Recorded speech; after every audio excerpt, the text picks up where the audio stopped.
Mr. Chair, honourable members of the committee, thank you for the opportunity to appear before you today. C'est un grand plaisir de témoigner sur le projet de loi. It's a pleasure for me to talk about Bill C-219. I'd like to thank MP James Bizan for having introduced this important bill, as well as the government for its expression of support in general. This approach demonstrates the spirit of unanimity that marked the initial adoption of the Magnitsky Act in 2017. And Professor Erwin Kotler had first proposed Magnitsky Bill C-339 as a parliamentarian in 2011. In 2013, co-founded and headed the Interparliamentary Group for Justice for Sergei Magnitsky. In 2015, proposed unanimous consent motion that was adopted calling for Magnitsky legislation. And again in 2015, proposed a global Magnitsky bill. And in 2016, offered emphatic support for the important legislation spearheaded by Senator Andrzejczuk and MP James Bizan. We are pleased to again offer strong support and endorsement of Bill C-219. I will focus my remarks on what we consider to be some of the particularly essential elements of this bill. First, in changing the short title of the Special Economic Measures Act to the Sergei Magnitsky Global Sanctions Act not only honors the sacrifice of Sergei Magnitsky, but reflects the reality of our sanctions regime.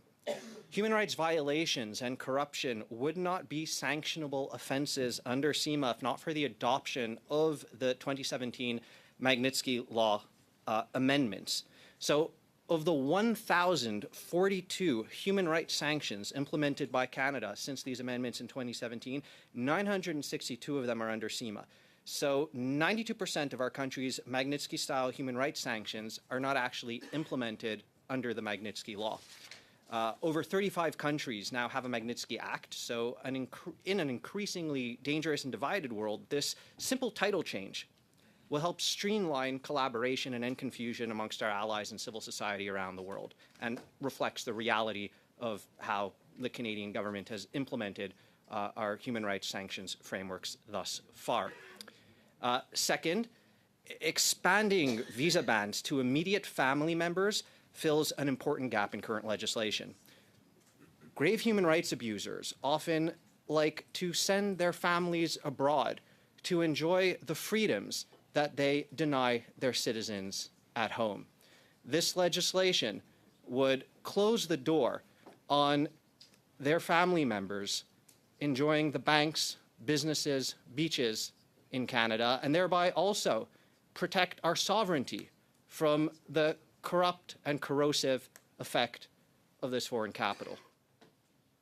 It enhances our national security, the integrity of our banking systems, protects our borders, and is in line with what our allies have themselves integrated into their sanctions legislation, and in fact is somewhat more narrow. What was shared earlier by the important and hard-working civil service leaders, I would just want to comment that their assertion around dependent family members does not reflect the practice of allies. The European Union uses associated family members, which actually goes beyond dependents, and the United States as well goes beyond dependent family members. And I would encourage the committee to therefore go beyond defining immediate family members as only those who are dependent.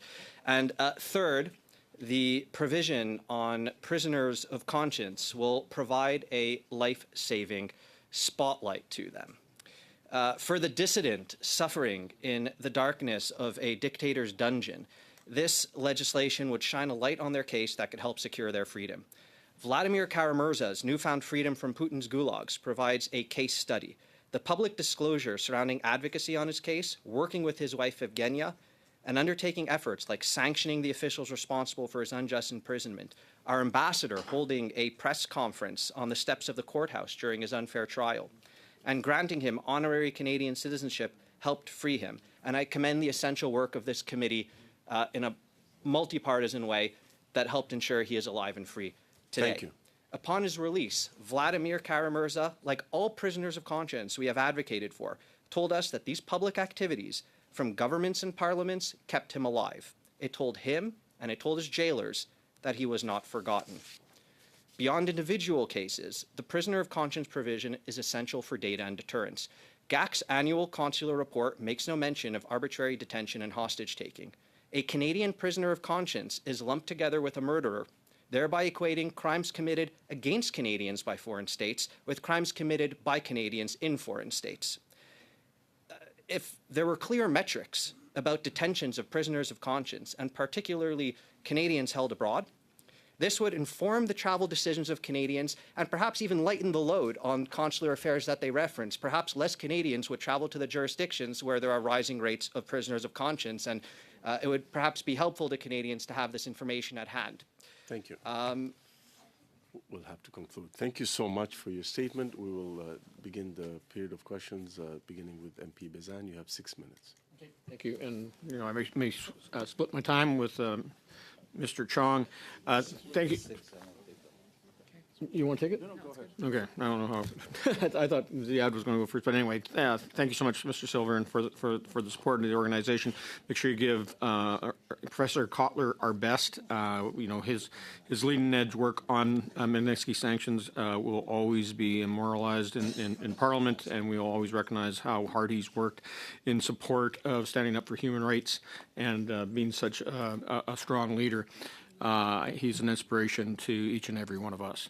I'm glad you brought up the importance of why we want to make sure we shine the spotlight on prisoners of conscience and human rights defenders, as the department likes to call it.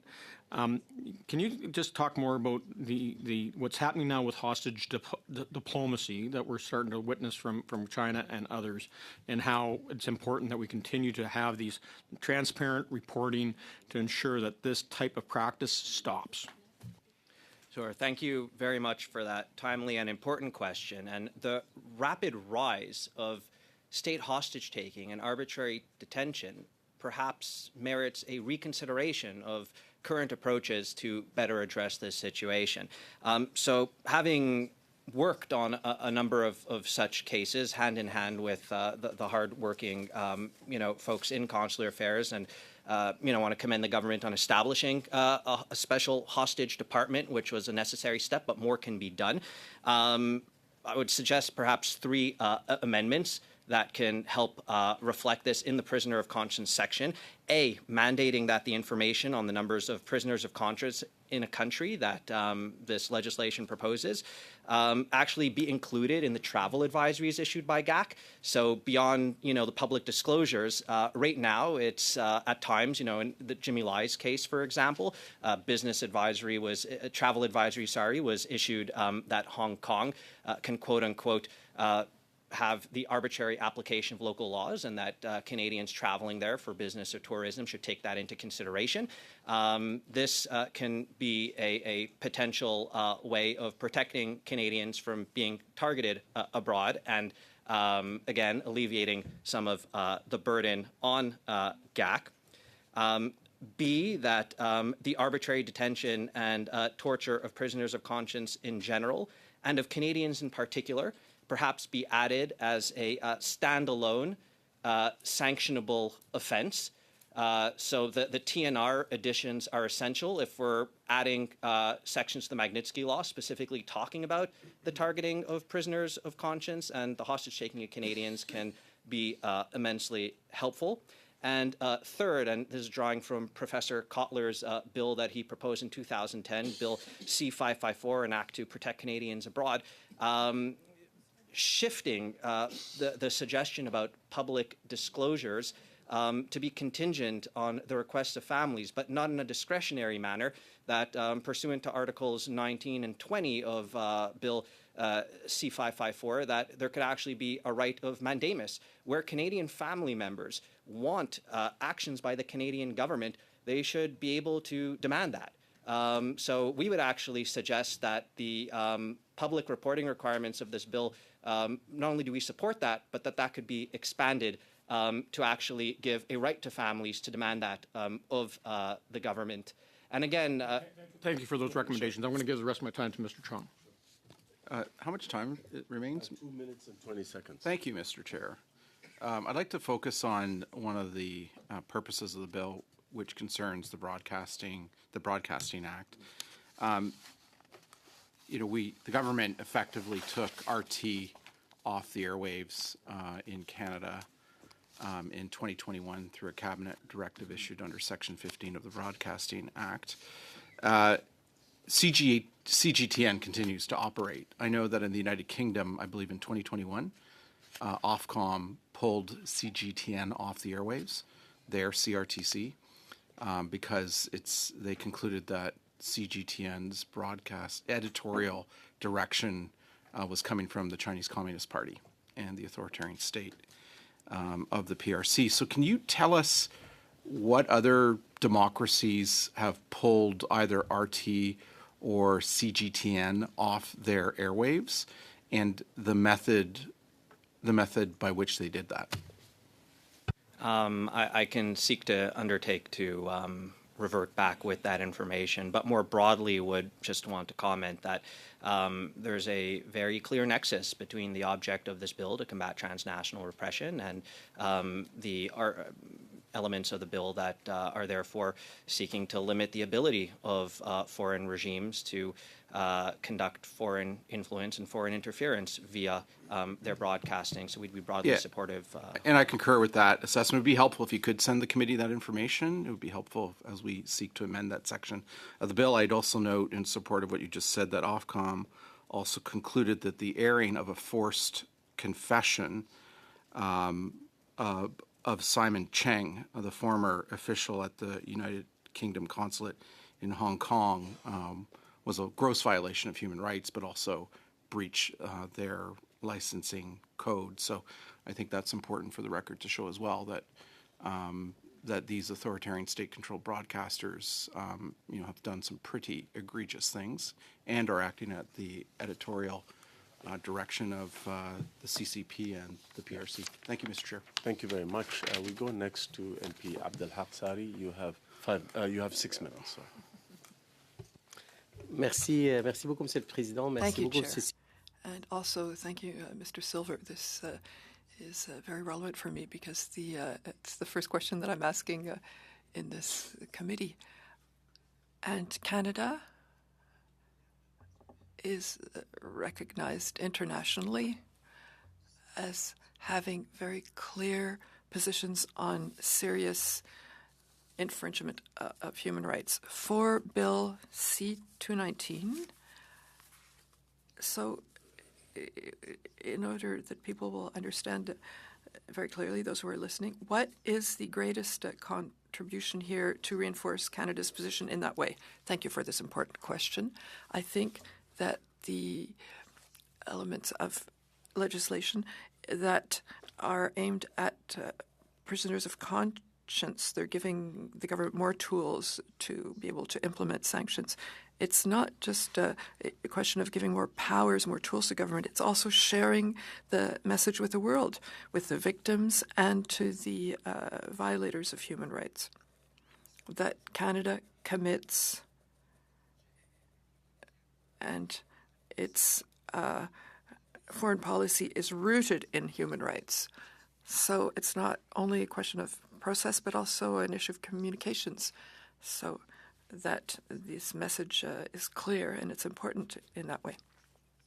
And in the changes that are proposed for the people who are listening to us, if we want to talk about a concrete impact, a tangible impact, what would the most concrete and tangible impact would be?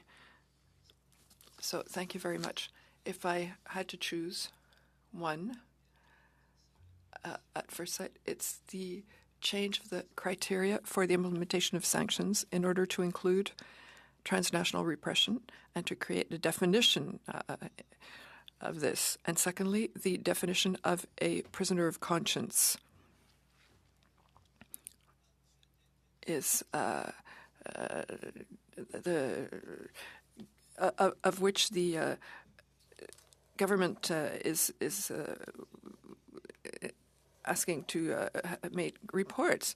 So until now, the public and the families did not have access to this kind of information. So the public broadcasting of this information could help Canadians to take better decisions when they're traveling for pleasure or for business. And it also communicates to governments who will take Canadians hostage, who will seize or imprison prisoners of conscience, that there are consequences. If we're publicly disclosing this information, it not only protects Canadians and informs them, but it has a deterrent effect on the imprisoning countries and holds them to account. A lot of them care about their reputation abroad. They're dependent on tourism and on business transactions, and this could hopefully encourage some behavior change there beyond sanctions themselves. Si on voit le projet de loi comme il est, généralement, We look at the bill as it is. We say we want it to have more teeth, to be more, to be stronger. Do you think it goes far enough in that respect, or are there things that should be added so that it might be stronger? Thank you. I had a few suggestions of amendments.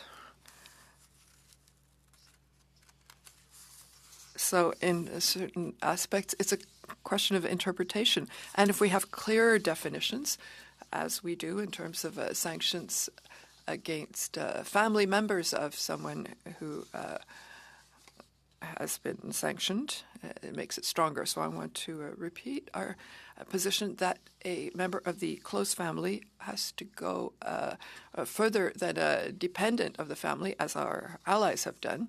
And we have many court decisions. We should not be afraid that it will go to court. It was already fought in the courts in the U.S. and in the European Union and in our courts in Canada. Refers to decisions in third country democracies. Inform these interpretations and evidence. I would encourage a more expansive approach to definition of family members, which again will protect our own sovereignty and economy from the corrosive effects of this corrupt foreign capital. And secondly, again, I would underscore, the rights of families. I think that that's incredibly important, that, we take a victim-centric approach. Again, as counsel to political prisoners, hostages, family members, the common thread between all these cases is that they want more public action and more ability to engage with the government in that regard, and having some, embedded protections in the legislation that would encourage and allow for that, I think would be most welcome. ce qu'on n'aime pas, c'est d'avoir vraiment aussi des projets de loi ou des lois. Don't like is to have bills that are only symbolic. Do you think that we would need more legislation or more will to make it stronger? Was it a legislative problem or a problem of willingness? I think efficient action needs both. The more tools we give ourselves, the more we can get the government committed. Of legislation creates the context that can catalyze action, but having the correct tools in a more narrow procedural sense and in a substantive sense, I think, goes well beyond just rhetoric. Again, the rhetoric's important, and I think some of the symbolic aspects of this law are essential, but it goes beyond symbolism and, changes some of the triggering thresholds for the implementation of sanctions. It embeds definitions of political, of prisoners of conscience with reporting requirements. There's a lot of highly substantive and procedural additions in this law that will not only empower action, but hopefully encourage more of the discretionary movement that you've alluded to. Thank you very much. We go next to MP Duceppe. You have 6 minutes. Merci, Monsieur le Président, Monsieur Silver. Rebonjour. Mr. Silver, you're often here with us. We have to give you a pass for the committee, and I think your expertise in Bill C-19 is obvious with the work that your organization does. I'd like to ask some broader questions. Earlier, I talked with the officials from GAC, So the bill is asking for an annual report where there's a disclosure that would give more visibility to the prisoners of conscience. But in your experience, is the disclosure of information about prisoners something that could expose their family to harms? It's always a decision that's made in each case for deciding what information can be disclosed, which would help the case and not harm it. Family members against those seeking to support political prisoner cases. Whether it's the council of, prisoners of conscience being targeted, their family members. This is a rising trend, so it's an important question. But ultimately, the release and dissemination of information provides a protective cover, and it should be up to the family members whether this information is released. If there is, and again, I believe that this bill actually already embeds the correct safeguards. There is a mention of exceptions where the minister feels that this information shouldn't be disclosed or it could cause harm. It wouldn't be, but by default, more public reporting can be helpful, and we found in cases that has more often than not led to the releases, again, this critical mass of pressure on the imprisoning regimes that encourages them to realize it would cost them more to keep this prisoner of conscience in prison than to release them. Je suis d'accord avec vous pour avoir participé à plusieurs. So I agree with you. I've worked on a few cases like this, often with press conferences or where all of the parties in the House are joined together to somebody we think of Raif Badawi, Jimmy Lai, and others, and Mirza as well.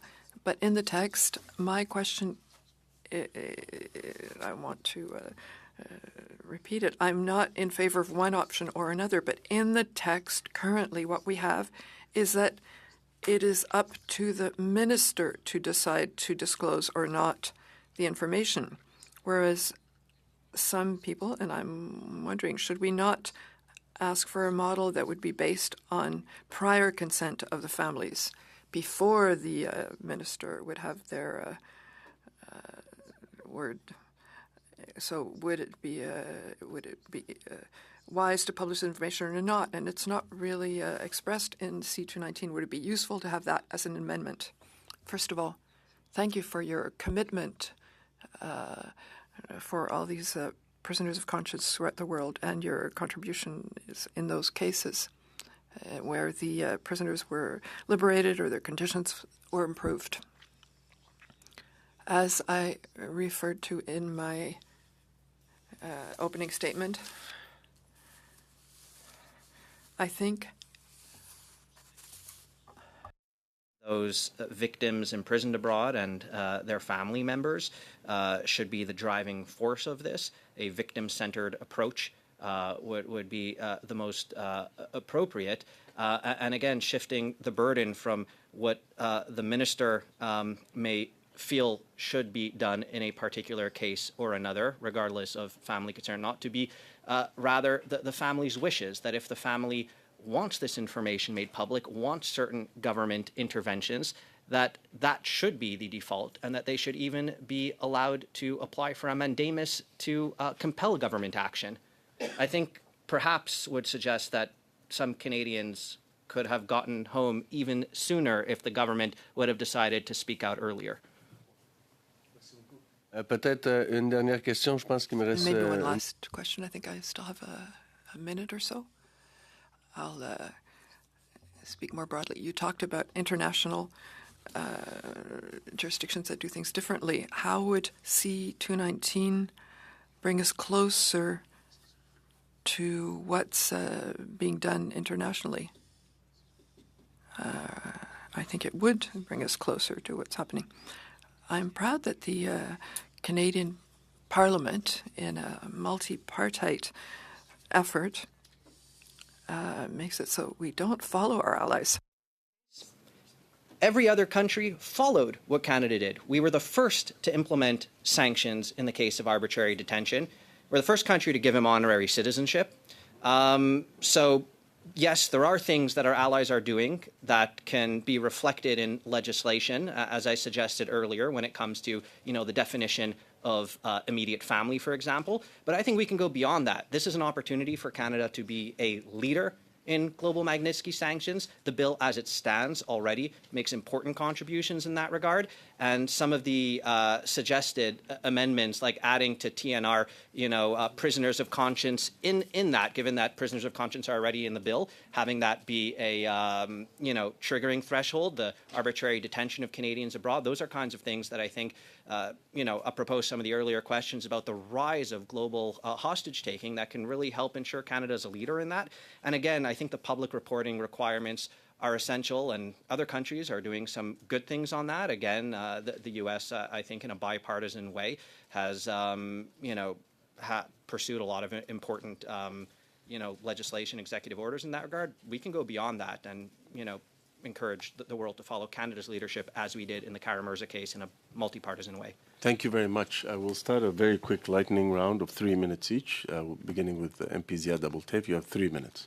Well, thank you, Mr. Silver. Welcome to committee again. I'm just interested in knowing the existing sanction regime in Canada. How do you believe that the procedures for sanction entities with demonstrated acts of transnational repression, is it effective? And where do you believe that we are vulnerable in this regard? I'm sorry, can you please repeat the question? Yes, the question is, do you believe the existing sanction system we have in Canada is effective enough, and whether where are we vulnerable in the whole process?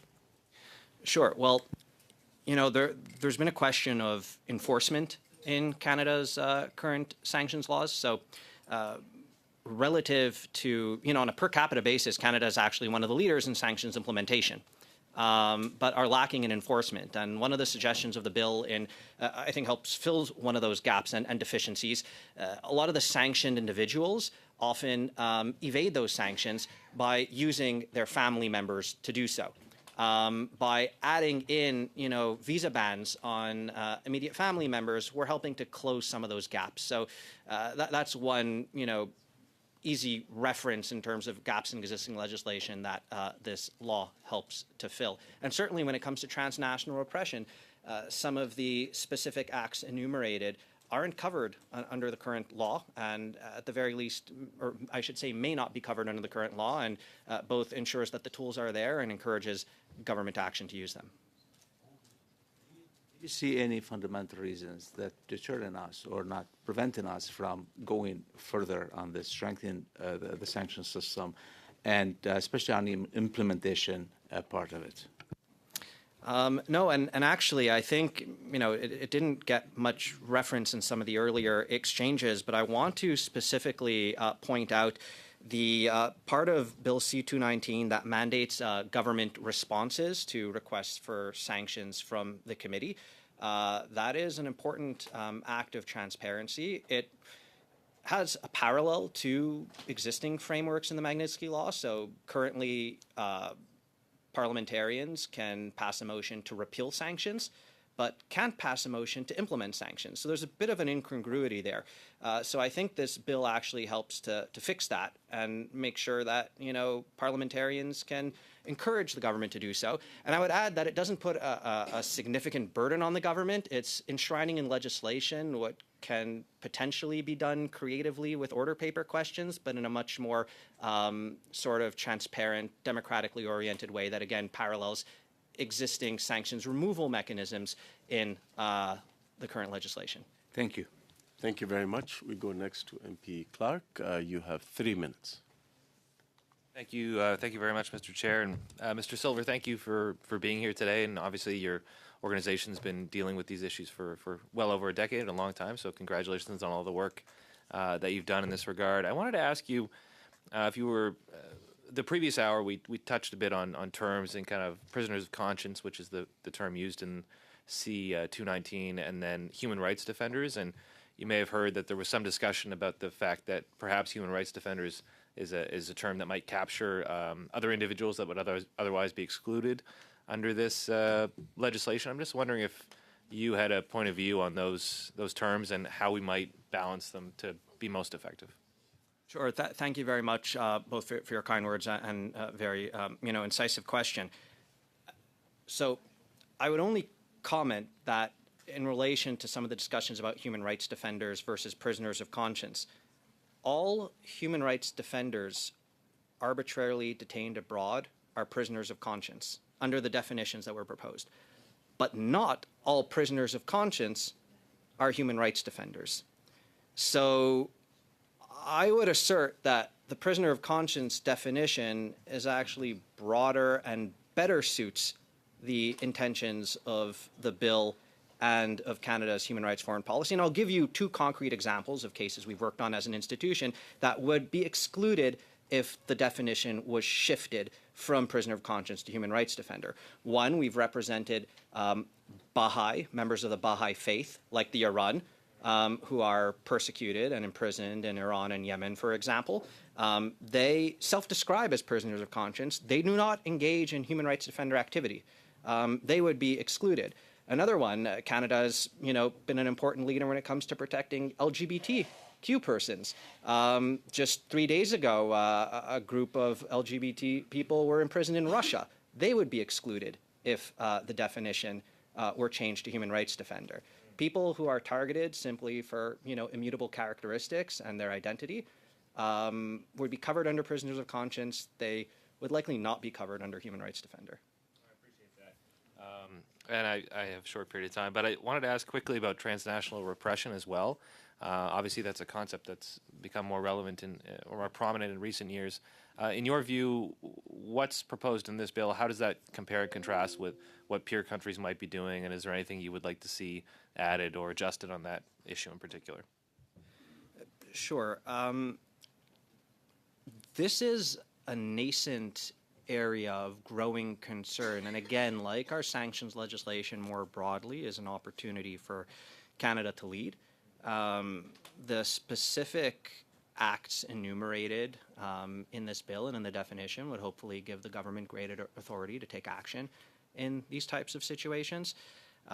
There was the important G7 statements that were initiated by Canada, and the compendium that was put together under Canada's chairmanship of the G7, a further joint statement led by Canada of 14 countries about transnational repression, targeting human rights defenders, Jewish citizens, former ministers, including the founder and chair of our center.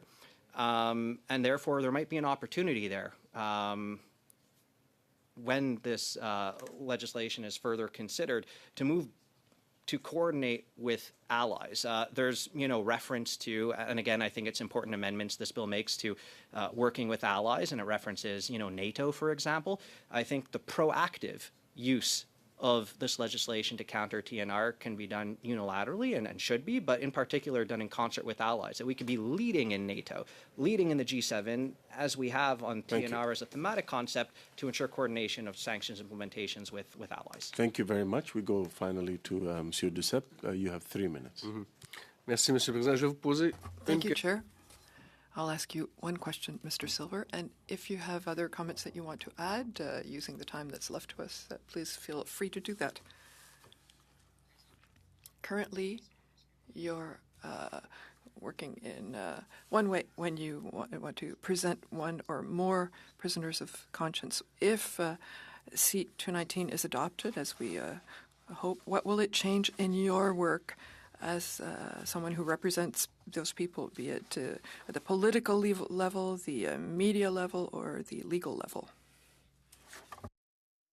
I think will be a game changer in shifting public conceptions around arbitrary detention, whether it's prisoners of conscience globally or of Canadians in particular. The greater transparency that this will inject into processes is something that we can leverage to improve prison conditions of prisoners and even help secure their freedom. Again, would encourage that the prisoner of conscience definition and public reporting be embedded, into the sanctions triggers as well, and that some of the public reporting even be expanded as we've suggested. The bill itself again, adds important transparency, democratic principles that could be leveraged in individual representation and in those emblematic cases where, the freedom of one person can have a positive impact in encouraging the freedom of so many others whose cases and causes they represent, like Jimmy Lai and like Vladimir Kara-Murza did. À ce moment-là, ça pourrait devenir peut-être un modèle pour d'autres. So it could maybe become a model for other allied countries who would want to achieve the same goals as we wish to with C219. Played a leadership role in many regards, and this is a chance for us to do so again. And it's encouraging that the work of this committee on, whether it's been on, previous iterations of, Magnitsky Law, so the first one and then its amendments, or on countering arbitrary detention, hostage taking, advocating for political prisoners, that these have been rare issues, not only of agreement, but of unanimity. The fact that Magnitsky Law was passed unanimously in 2017, that the honorary citizenship for Vladimir Kara-Murza was adopted unanimously, that Mr. Lai's case was supported unanimously. I think these are issues of common cause that, bring Canadians together and that, reflect your own leadership in having come together on this. And it's very gratifying as, civil society organizations to see that and hope that this here too, C219 will be a place of coming together for the sake of global justice and human rights.